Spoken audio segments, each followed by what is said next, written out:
ডিমগুলোকে এরকম হাফ করে নর্মাল টেম্পারেচারে এলে ডবল কোটিং করবো। সেম প্রসেসে জাস্ট কর্নফ্লাওয়ার এরকম ভাবে এগুলোকে সব ভেজে নিই।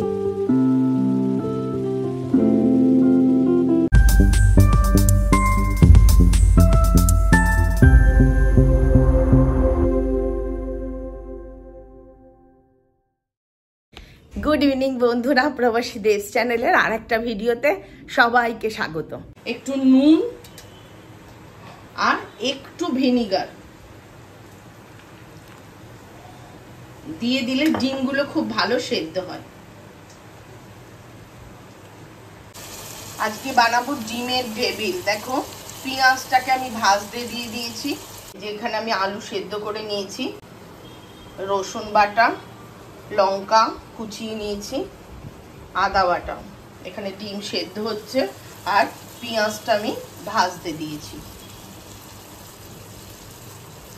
এটাতে পেঁয়াজটা বেটে না দেওয়াই ভালো, কারণ কিমার সাথে পেঁয়াজ বাটা দিলে না ওটা একটু নরম হয়ে যাবে, তখন চপ গড়বার সময়, ডিমের ডেভিল গড়ার সময় পুরটা অতটাও টাইট হবে না। এই যে কিমা 500 গ্রাম কিমা আছে, আমি 4টে আলু দেবো।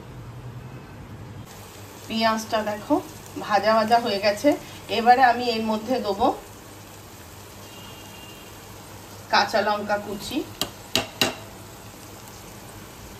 দিচ্ছি 1 চামচ আদা বাটা,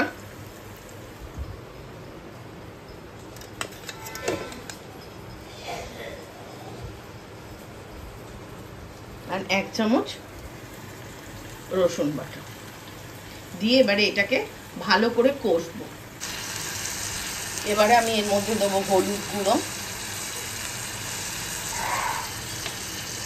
দেখো বয়েলড আলুটাকে আমি এইভাবে গ্রেটারে গ্রেট করে নিয়েছি। গ্রেটারে গ্রেট করলে না খুব আলুর মধ্যে যদি একটু শক্ত ভাব থাকে সেটাও সুন্দরভাবে মিশে যায়। এই জন্য গ্রেটারে বয়েলড আলুটাকে গ্রেট করে নিয়েছি। কিমাটা দিয়ে দিয়েছি, দিয়ে আমি ভালো করে এটাকে কষবো। একদম স্লো আছে, আমি খুব ভালো করে এটাকে কষবো যতক্ষণ না পর্যন্ত এখান থেকে তেল না ছাড়ে, ততক্ষণ আমি সুন্দর করে কষবো।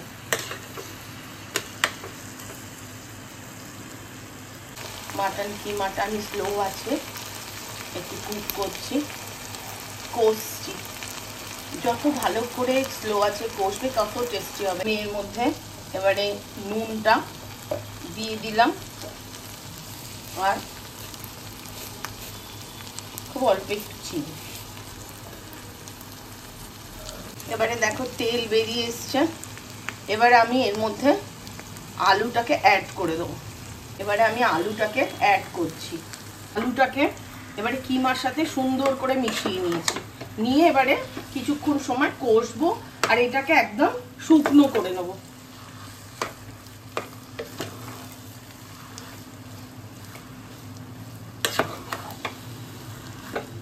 আলুটার মাপ মোটামুটি যতটা, ধরো 400 গ্রাম যদি মটন হয়, মটন কিমা হয়, তাহলে 4টে আলু।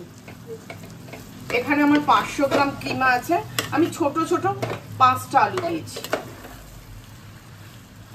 আলু খুব বেশি দিলে খেতে ভালো লাগবে না, আবার আলু না দিলে আবার বাইন্ডিংও হবে না, তাই আলুটা মাস্ট।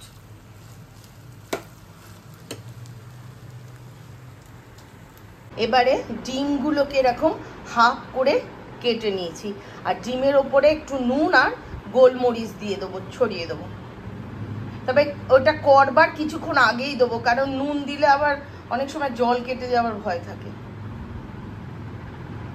ডিমগুলোকে এরকম হাফ করে কাটা হয়েছে। ভালো করে এটা কুক হয়ে গেলে তারপর গরম মশলার গুঁড়ো দিয়ে নামিয়ে নিতে হবে। ভালো করে এটা মিশিয়ে নামিয়ে নিতে হবে। আমার মাটন কিমা পুরটা রেডি। এবারে এটাকে আমি ঠান্ডা হতে দেবো, নর্মাল টেম্পারেচারে এলে তারপরে আমি বানাবো, ওটা ডিমের ডেভিলটা বানাবো। এইভাবে ওই পুরটা দিয়ে ডিমের গুলোকে সব কভার করে নিয়েছি। দেখো আমি এখানে একটা ব্যাটার বানিয়ে নিয়েছি, কর্নফ্লাওয়ার আর ময়দা দিয়ে। আমি ময়দাটাকে একটু কম ইউজ করি, কর্নফ্লাওয়ারটা একটু বেশি ইউজ করি। কর্নফ্লাওয়ার আর ময়দার একটা ব্যাটার বানিয়ে নিয়েছি, বিস্কিটের গুঁড়ো নিয়ে নিয়েছি, আর এগুলো তো রেডি আছে। কর্নফ্লাওয়ার আর ময়দার এইটাতে ব্যাটারটাতে ডিপ করে এই বিস্কিটের গুঁড়োতে কোট করব। তবে যে হাতটা দিয়ে কর্নফ্লাওয়ার আর ব্যাটারে ডুবিয়েছো সেই হাতটা ইউজ করবে না, সেই হাতটা অন্য একটা আদার হ্যান্ড দিয়ে বিস্কিটের গুঁড়োতে কোট করবে, না হলে এইটা এই কর্নফ্লাওয়ারের এই মিক্সচারটা বিস্কিটের গুঁড়োটাকে সগি করে দেবে। এইভাবে বিস্কিটের গুঁড়োতে কোট করব। চলো সবগুলো বানিয়ে নিয়ে দেখাচ্ছি। দেখো সিঙ্গেল কোটিং করা হয়ে গেছে। এবারে আমি এগুলোকে আবার আর একবার ডবল কোটিং করব, সেম প্রসেসে।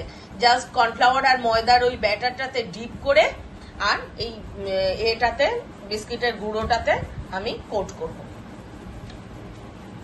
দেখো এইরকম ডুবো তেলে এবার এইগুলোকে আমি ডিপ ফ্রাই করব।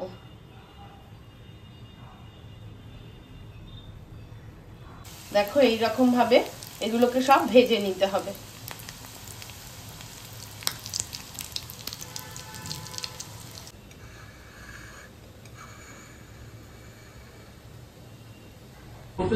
ডেভিল পৌঁছে গেছে আমাদের যোগা ক্লাসে।